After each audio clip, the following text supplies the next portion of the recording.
Our waste, a source of raw materials and motor of the economy. An entire republic caught up in recycling fever. There's money to be made from the waste of an affluent society. Even old TVs are a treasure trove of riches. Gold fever among the recyclers. There are a lot of precious metals, most notably copper. Trash heaps are the mines of tomorrow. 4,000 tons of electronic scrap yield 25 kilograms of gold. Packaging waste is a gold mine for recycling professionals too, sorting at breakneck speed for new raw materials and products. Tetra Paks are turned into paper, plastic bottles into car parts, and yogurt cups into shopping baskets. Building rubble becomes new materials for house and road construction.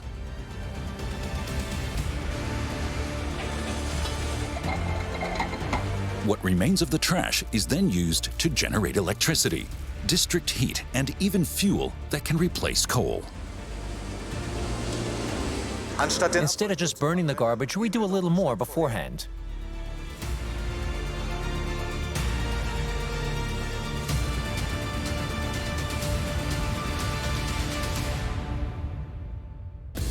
Germany's biggest recycling center in the north of Hamburg.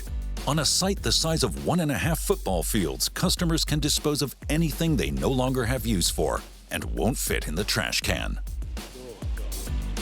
Saturday morning, and already long lines have formed on the approaching road. The 15 workers have their hands full coping with the stampede. They have to process up to 1,500 customers a day on the weekend.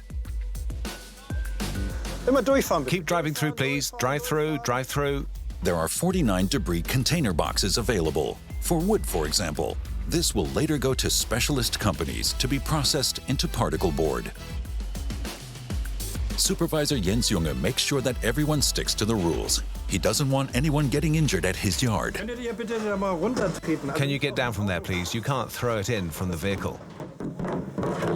If you fall down from there, you'll break something. If I don't keep an eye on things, they just do what they want and could get hurt, which I don't want. Many want to dispose of old electronic equipment. Each household has on average 50 such devices. What used to be cutting edge is suddenly obsolete or broken.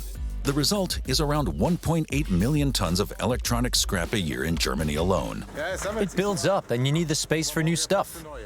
It's not really worth repairing them, not even rare items, so they too end up here. Am I in the right place for this here? It's a coffee grinder, right? No, a grain mill. Grain? Cool. You ever seen anything like that before? No. Hardly anyone wants old electronic devices, although they often keep working for decades and even outlive their owners. We found it in the mother-in-law's cellar. She's passed away now. It isn't just CRT sets either. Even flat-screen TVs are being thrown out. An average of around 40 TVs are collected each day. Sometimes you have a little muscle ache at the end of the day. But what most people consider worthless is the raw material for an entire industry. Lünen in North Rhine-Westphalia. The 230-hectare site is home to the Lippe plant, Europe's biggest industrial recycling facility. It generates 1 million tons of new raw materials from 1.6 million tons of waste each year.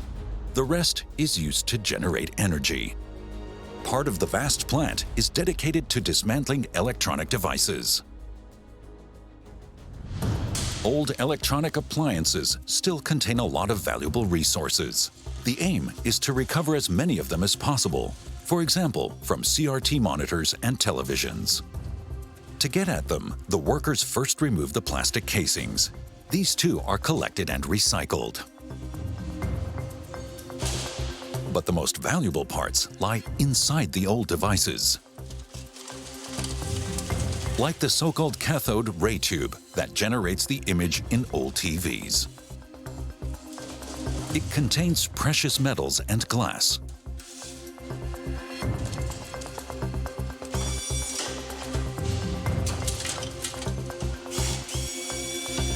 The technicians are interested in the printed circuit boards too. They contain things like gold, copper, and platinum. Metal processing companies can recover these precious metals by melting them down. 4,000 tons of electronic scrap yield 25 kilograms of gold, among other things. Each dismantled component will later go to a specialist company. There are a lot of precious metals, most notably copper, in the deflection yokes. There's a lot of glass. As everyone who's ever lifted a TV will know, almost 70% of the weight is glass alone, and that gets recycled into glass building materials. There are valuable materials in refrigerators as well. Before the workers can get started on them, the environmentally hazardous fluids must be removed. The refrigerant and compressor oil, for instance.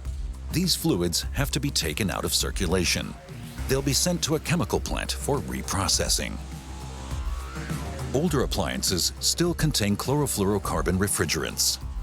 Because so-called CFCs damage the Earth's ozone layer, they've been banned since the mid-1990s.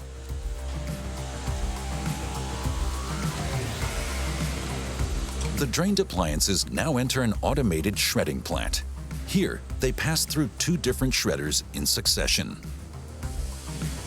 The plant is airtight in order to prevent any residual refrigerant from escaping. There's a 2-stage shredding process. First rotary shears and then a cross-flow shredder.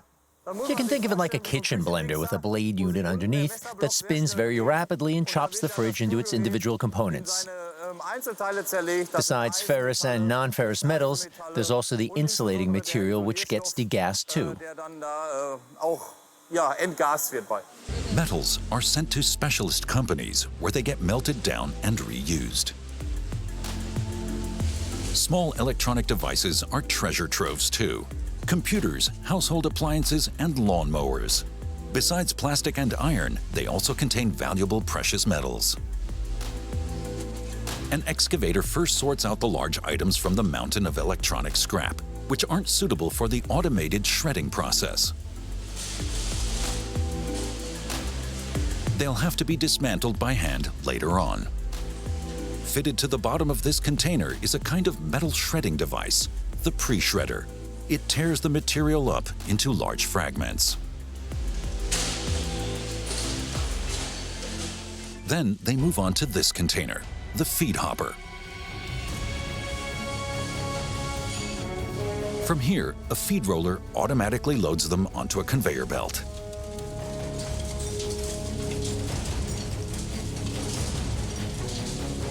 The material stream then enters another shredder. Inside it are rotary shears.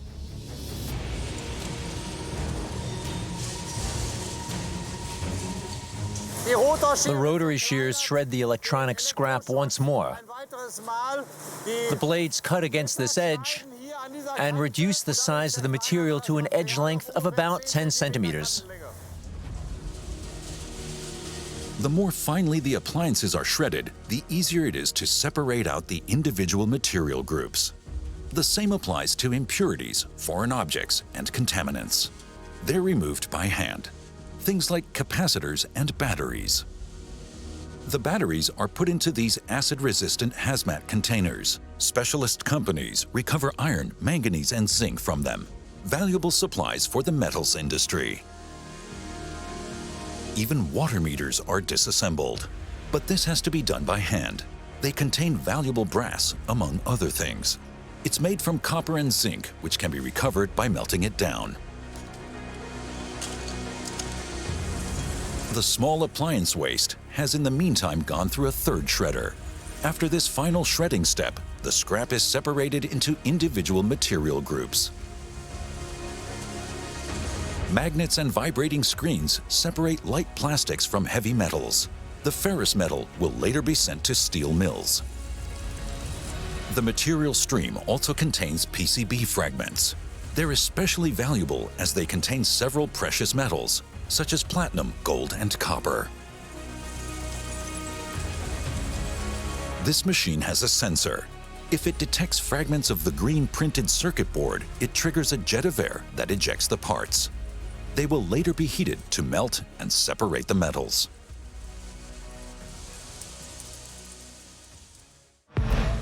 Moosburg in Bavaria. One of the most involved and difficult tasks in the recycling process is sorting packaging waste. Here, the citizens dispose of packaging in yellow trash bags. A private collection service picks them up on a regular basis. In other places, packaging waste is collected in recycling bins or dumpsters. Packaging waste consists of many different materials, a variety of plastics, laminated materials, paper, and metal.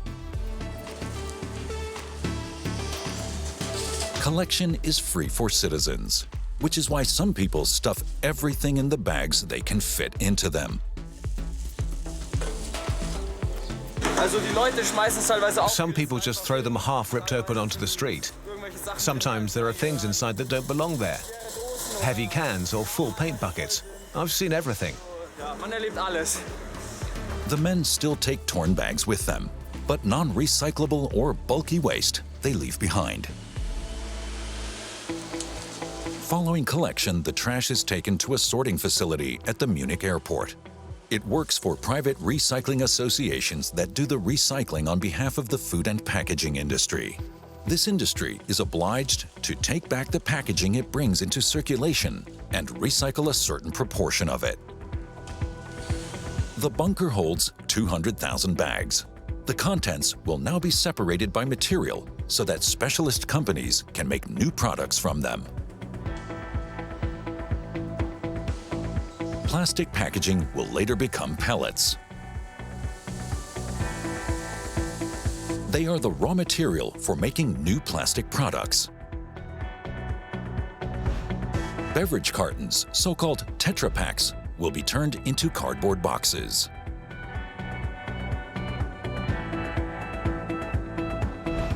And used PET bottles will be turned into flakes, the basis for textile fibers or plastic films.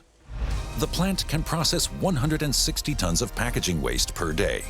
In order to sort the individual recyclable materials, the bag contents have to be repeatedly separated into large and small, as well as heavy and light fractions.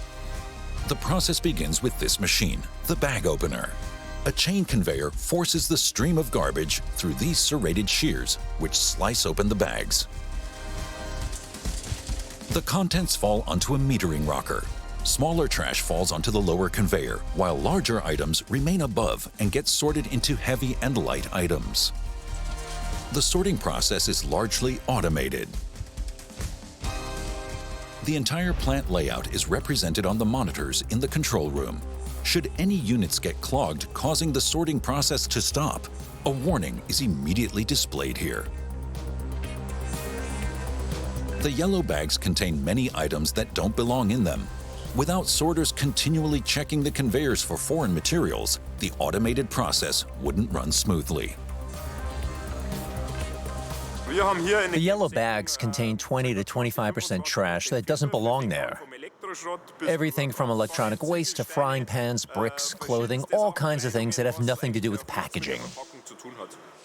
Waste paper and metal are sent to recycling companies. Everything else gets incinerated. Back to the beginning of the sorting process. The metering rocker now transports the larger items from the yellow bags upward. There, light films are pulled from the material stream by this double separating roller. The material is sucked onto the rollers. Fans generate the required low pressure.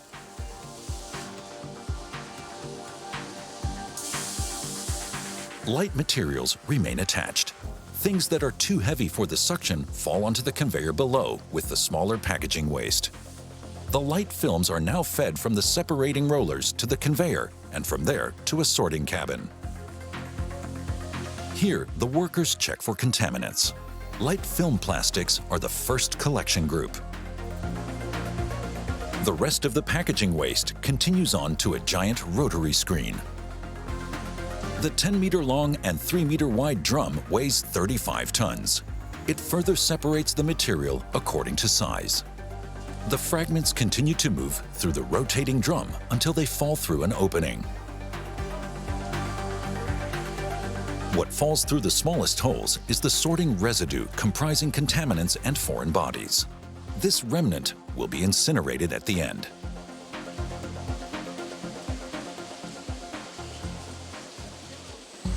The largest fragments now head via conveyor belts to the so-called Airstream Separator. It works like a big vacuum cleaner and extracts the light plastics, such as films, from the material stream. They can later be used to manufacture light and flexible plastic products like bags or films. The mainstream now consists of equally sized pieces that rarely overlap. In order to separate them further, optical sorters now come into play. This near-infrared device illuminates the material. If the system identifies a particular material based on the light it reflects, a jet of air ejects the material. In this way, any material category can be sorted out.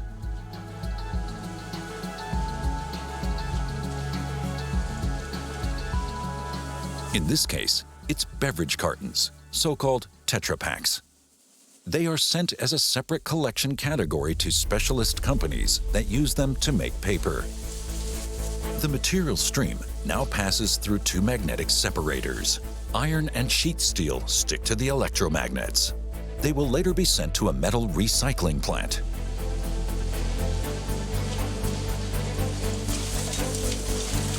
Non-ferrous metals are separated out by the eddy current separator. It induces a temporary magnetic field around the metal. The aluminum is then repelled by an identically poled magnet.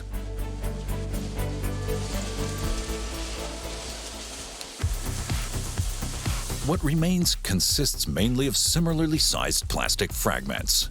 The pieces now enter the so-called ballistic separator. This vibrating screen separates the hard from the soft plastics. The hard ones bounce, the soft ones float upwards. The hard material is the most valuable. It's dimensionally stable and is suitable for the manufacture of rigid products. At the end, the workers separate the last of the contaminants and PET bottles, mostly disposable beverage bottles. All of the fractions, whether film, hard plastic, or PET, land in a separate bunker. Depending on requirement, they may fall onto a conveyor belt to be pressed into bales. After sorting, almost 70% of the contents of the yellow bags can be recycled.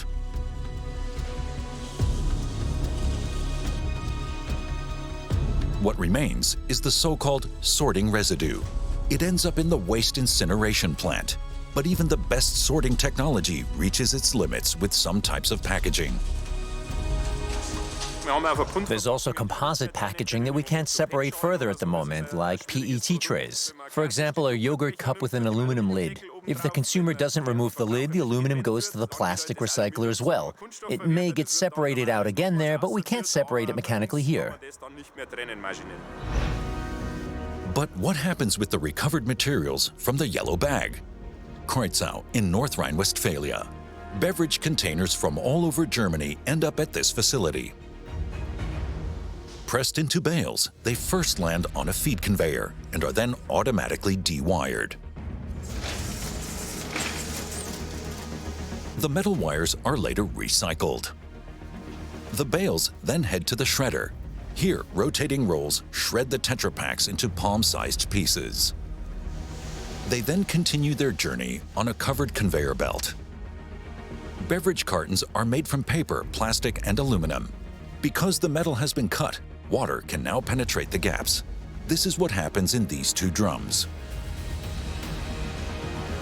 In the first drum, the materials separate from each other.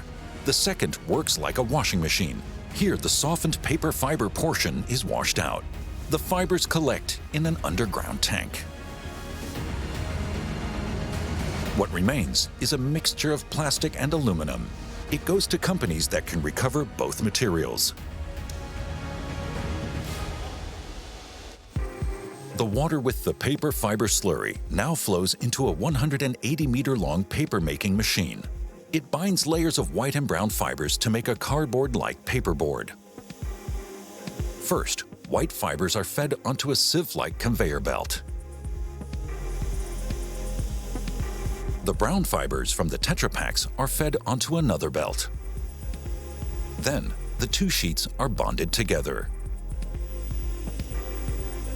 Via straining, pressing, and drying, the water is removed from the fiber mat and the screen removed. The end result is a card-like paper. Around 300,000 tons of paperboard for corrugated fiberboard are manufactured here each year.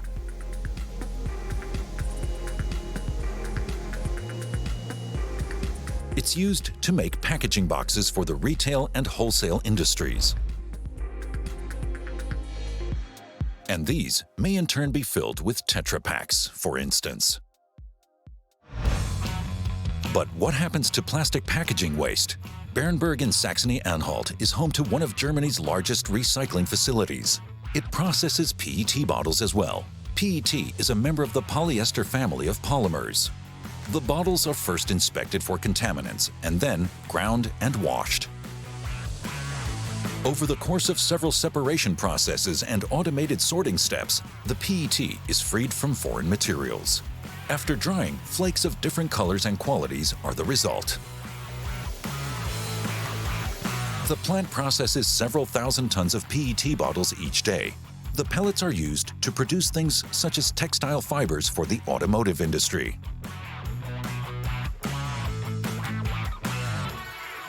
Other plastics separated out from the yellow bags are recycled at the Bernburg site too. First, impurities are removed.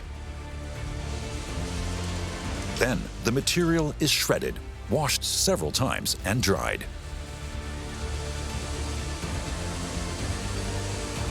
After that, it's formed under high pressure and temperature into various pellets. These can then be injection molded to make new plastic products, like shopping baskets, made from 100% recycled plastic.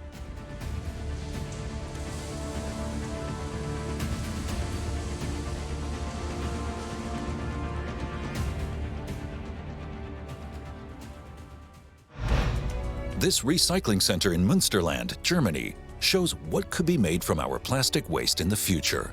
The site is home to a pilot plant. At its heart is a kind of giant distillery.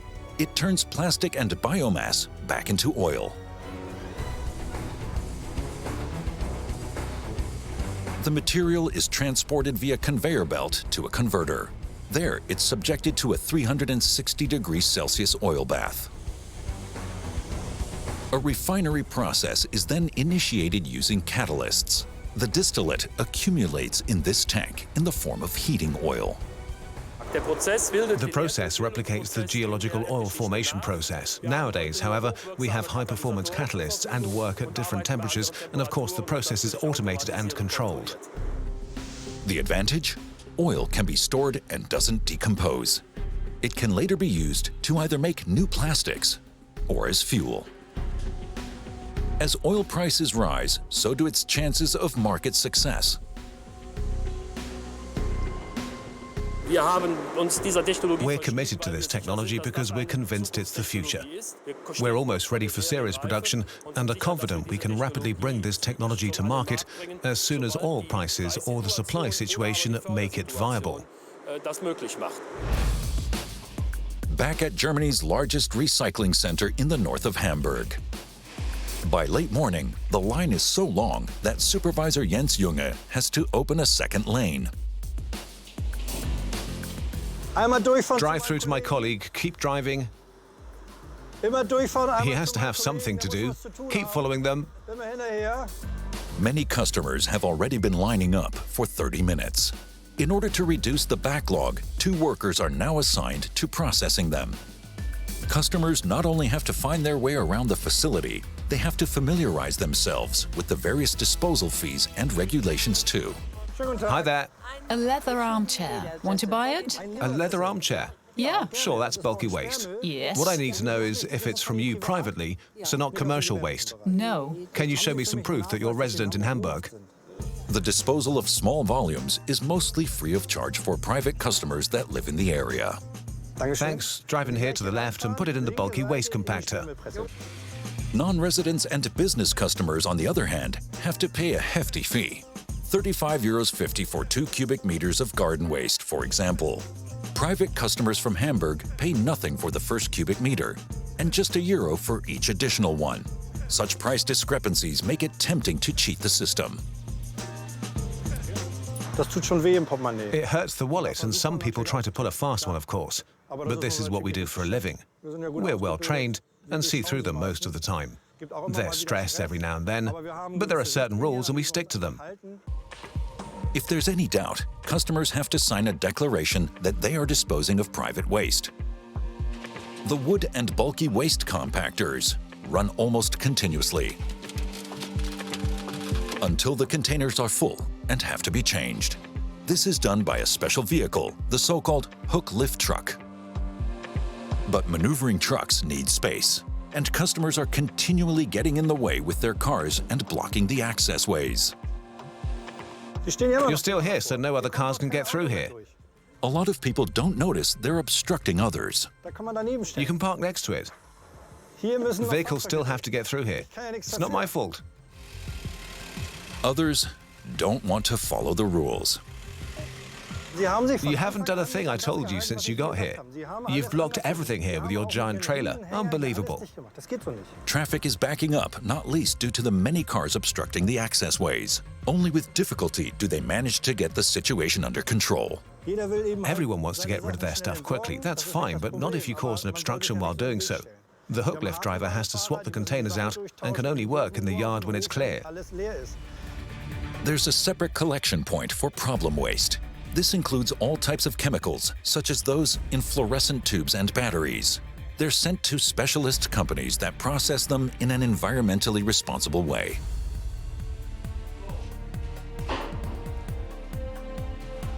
This room is off-limits to customers. The chemical storeroom contains things like corrosive acids and flammable liquids, including some extremely hazardous substances. Some of the things handed in here turned out to be highly explosive and could detonate at the slightest knock.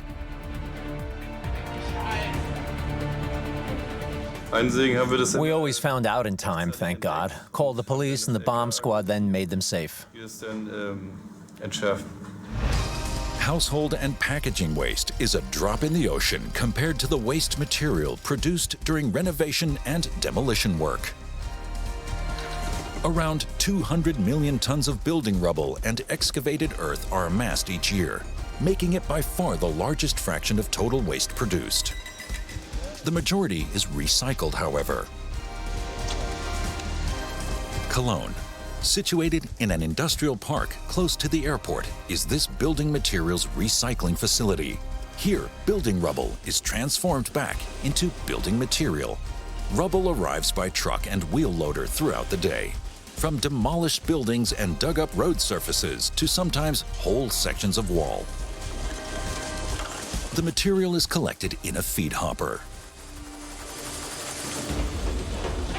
Before being mechanically reprocessed, the largest lumps are crushed by an excavator fitted with concrete cutter jaws. The jaws work with a crushing force of 80 tons. Crushing the rubble also helps to release foreign materials, like plastic and steel. These are then removed by the excavator operator. The building debris now drops from the feed hopper into the pre-screening unit. The vibrating screen filters out sand and small stones. The mixture is transported away via conveyor belt and is the first recycling product. The coarse sand will later be reused on building sites.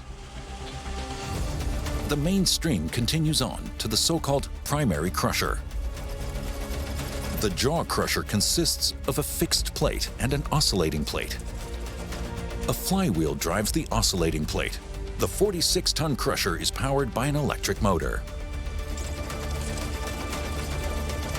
The plates, which weigh over a ton apiece, crush and grind the stones like enormous jaws.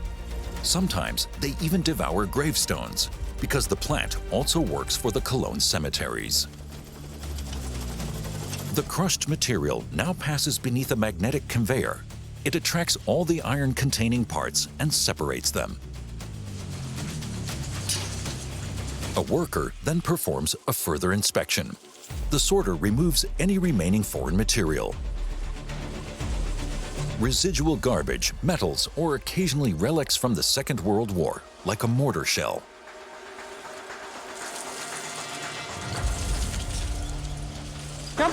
Yeah, I thought it was a bottle at first and wanted to pick it out. Then I noticed it was actually a rifle grenade from the Second World War. So I left it alone, reported it, calls were made, it was picked up, and they detonated it somewhere. The material stream is now sorted by grit size via a series of vibrating screens. Anything too large ends up in the so-called post-crusher. After this crushing step, the material travels over more vibrating screens and under more magnetic conveyors. Anything that doesn't fit through the screen at the end has to run through the process another time and lands in the crusher and under the magnets once again.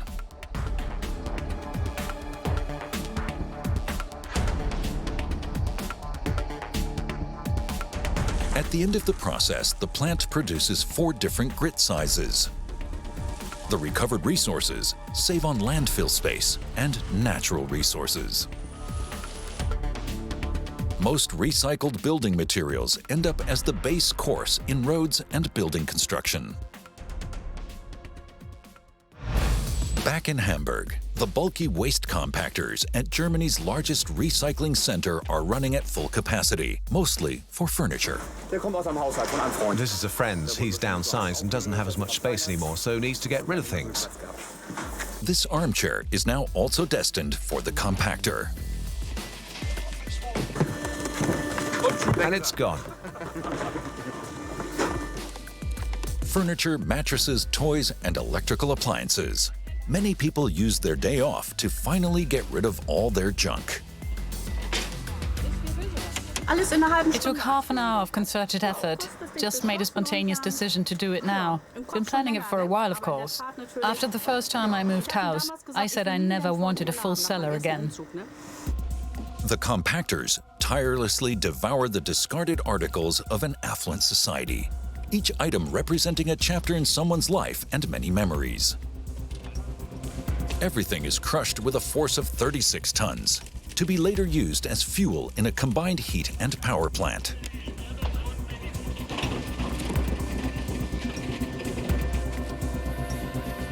It runs the whole day, depending on what turns up. Such bulky things take a while, but things like this just get dropped in. Where trash is constantly being unloaded, some things inevitably miss their target. Supervisor Jens Junge does the tidying up. This is my pride and joy. It's better than sweeping. You just drive over it and it gets sucked up. Best of all, it's fast. A bell would be good. I'm sure someone has trodden on a nail before. And no doubt a tyre has been damaged at some time over the years. But we do our best to ensure everything is kept clean and tidy and avoid such things happening. The workers try to save anything that's still serviceable from the compactors. The items are first brought to this warehouse, a mishmash of objects for which the recycling center isn't necessarily the end of the road yet.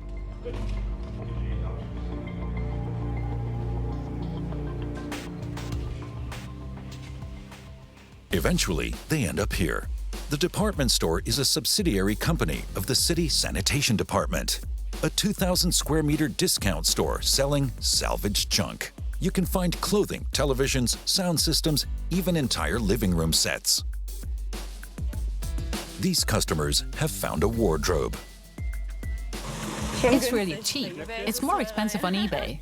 The two-piece item costs 20 euros. Most of the furniture can be had for 10 to 100 euros. For antiques, customers may pay 500. We get all kinds of people here. Students, pensioners, people on Social Security, many who can't afford new living room furniture. They're of course pleased they can grab a bargain here.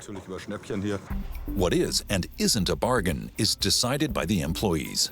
And there's a discount if there are signs of wear. Look up here, there's a stain, but you can clean it up with upholstery foam, right? Let's say 59 because of the stain here. A bit of money will have to be spent getting it out. Some of the furniture comes from house clearances or is donated. Not everything that's in good condition is accepted.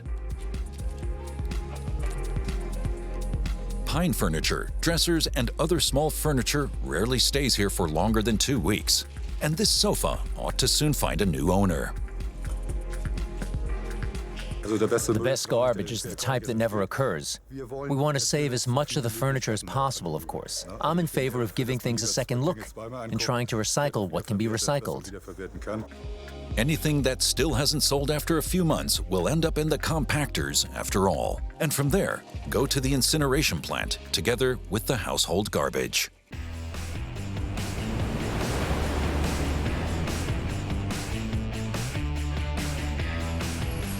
Munich, 6 o'clock in the morning. Each workday, 170 garbage trucks head out on their collection routes.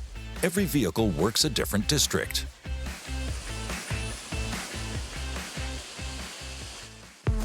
Today, this collection crew is working near the Theresienwiese in Munich. The men collect household garbage here once a week. In this neighborhood, they mainly use dumpsters rather than garbage bins. Each can hold between 770 and 1,100 liters.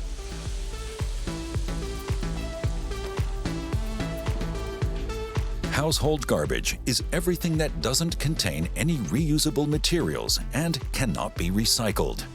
Every household pays a fee for its collection and disposal. Many residents chuck everything in the bin they want to get rid of.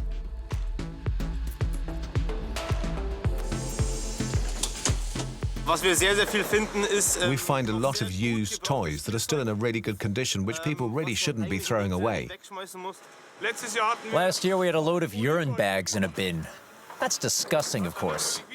If one bursts, you don't know what the person had, and if you could get infected with something.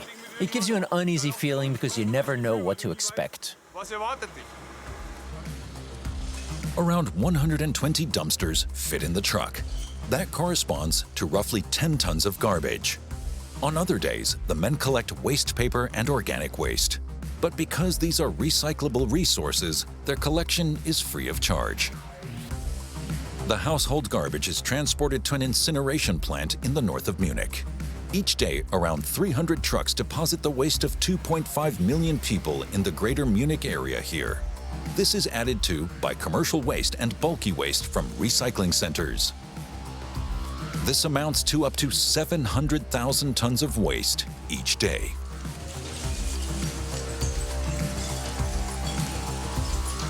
It lands in one of these two bunkers. The larger one can hold 7,000 cubic meters of garbage. Here, the garbage doesn't get sorted further, but goes straight to the incinerator.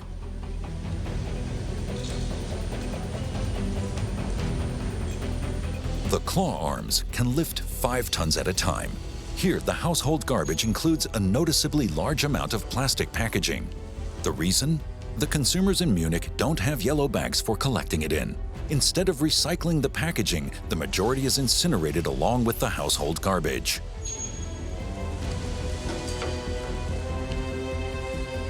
Before it enters the combustion chamber, the garbage is continually mixed.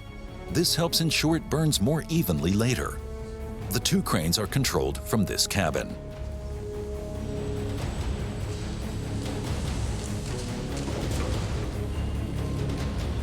The garbage is first loaded into this hopper. From here, it slides down into the combustion chamber. The crane operators can only tell how full the hoppers are via monitors. This camera here shows you how full it is.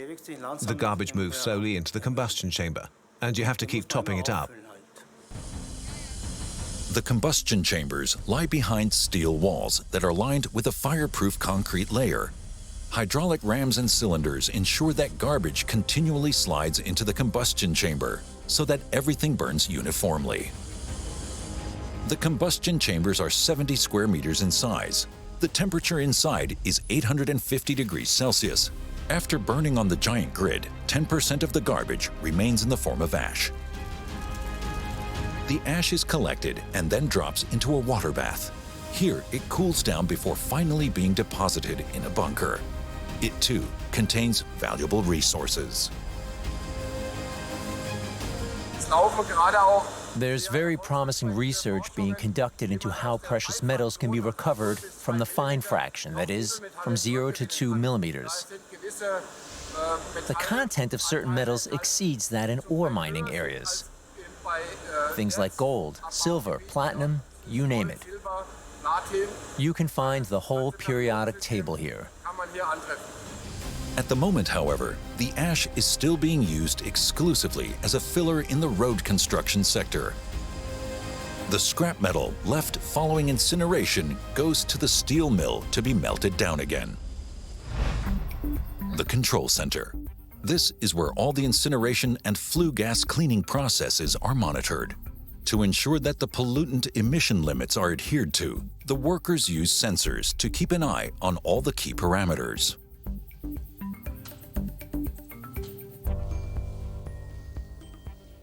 They're all there to monitor and control the process and prevent things getting completely out of hand because someone threw something prohibited into the trash. The operators can then directly intervene by, for example, increasing the airflow or igniting the afterburner to combust the flue gas again. The smoke seen escaping is actually steam, which forms when the water vapor cools and condenses. The actual exhaust gas is invisible and still contains traces of pollutants, such as sulfur and nitrogen oxides. The heat released by the incineration process is used though. Behind the combustion chamber is a network of pipes filled with water that's forced through the water circuit by these pumps. During incineration, the water heats up, generating high-pressure steam. This is used to drive two turbines, which produce electricity via a generator. Together, the two turbines can generate 49 megawatts of power. The electricity is fed into the Munich grid via a substation. It covers 2% of the city's energy needs. The steam is also used for district heating. After passing through the turbines, it's then fed through heat exchangers to generate hot water. These pumps bring it to the customers. The district heat can be transported in the form of steam over pipes like this too. 126,000 Munich households receive remote heat from incinerated trash, corresponding to a 19% share of the district heating network. In this way, the elimination of garbage has a beneficial side effect. About 1% of Germany's electricity demand is satisfied by incinerating waste. Nearly all waste incineration plants nowadays use combined heat and power technology to produce energy.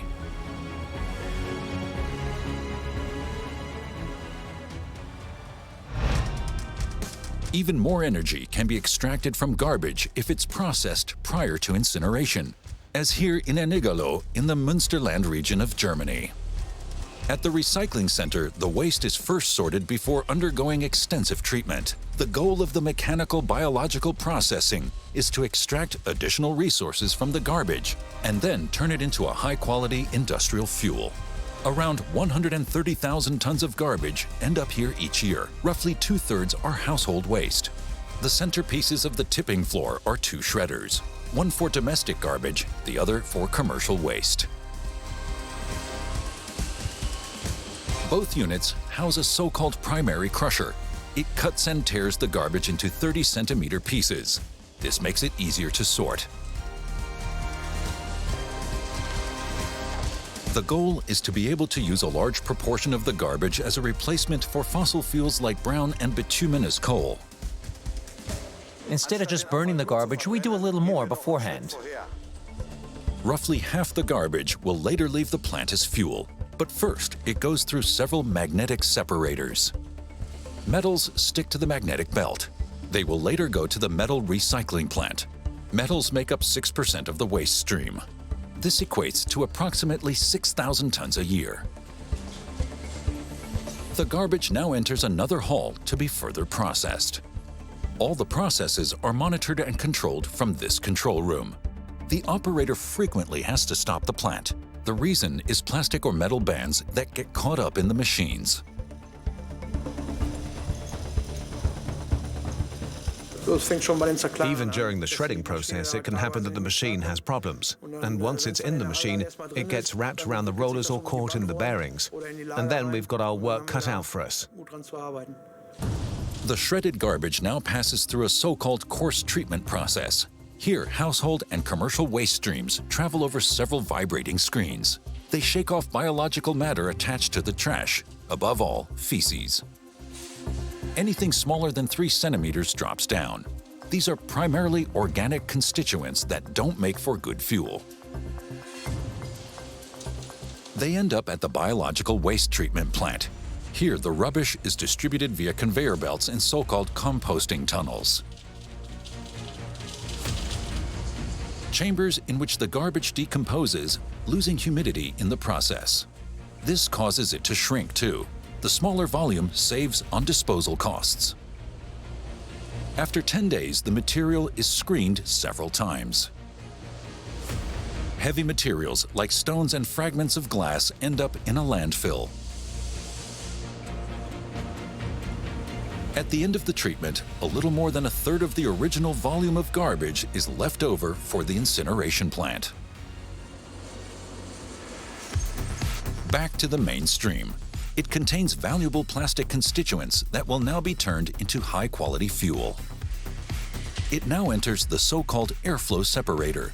Here, a stream of air sorts the waste into heavy and light fractions. The light components are blown away. They're the most valuable as they supply the most energy. The heavy components have too high a water content and are destined for the incinerator. The waste stream then heads into the fine classification unit. This machine can also separate specific materials using compressed air. The system uses the wavelength of reflected light to identify the desired material and trigger a jet of air. In this case, it's looking for PVC. PVC contains chlorine, which makes it unsuitable for use as a substitute fuel. This is followed by a shredder. It shreds the material to a final size of around 3 centimeters.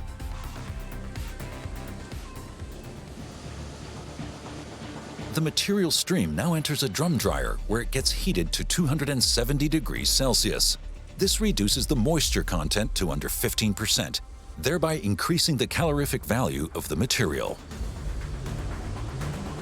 This is what the fuel looks like at the end, a coal substitute with similar combustion and heating characteristics. The warehouse can hold up to 700 tons. The automatic gantry crane uses sensors to detect when new material arrives and loads the shipping crates autonomously.